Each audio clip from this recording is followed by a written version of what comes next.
Her name, of course, the Titanic.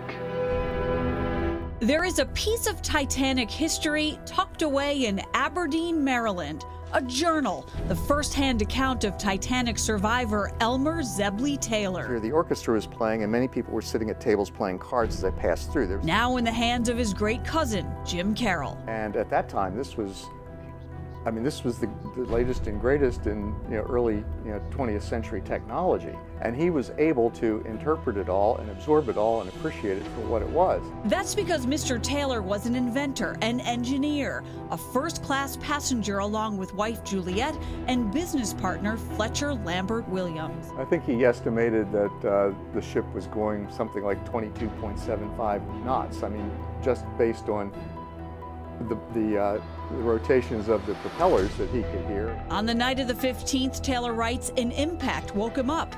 He went on deck. I said to a sailor, "Why have we stopped?" "Struck an iceberg," he said. I walked forward, saw nothing peculiar but crushed ice under my feet, which had been shivered from the iceberg. Picking up a piece of ice about the size of an egg, I went below, stopped at my cabin and told my wife we had struck an iceberg, and then went along to William's cabin. He was sitting up in bed in a dressing gown, reading a book, smoking a huge cigar and sipping a highball, which was beside him. "Well, Williams," I said, "we've struck an iceberg and I've brought you a piece of it to put in your highball, so here goes." Clearly unfazed and convinced the Titanic was unsinkable, Taylor and his wife only got into a lifeboat when ordered to. And then, a half-mile out, it hit him. All lights were extinguished, synchronizing with the crash. Darkness prevailed. The idealized conception of mortal man gradually settled bow first under the icy waters in mid-Atlantic, said to be the deepest part of the ocean.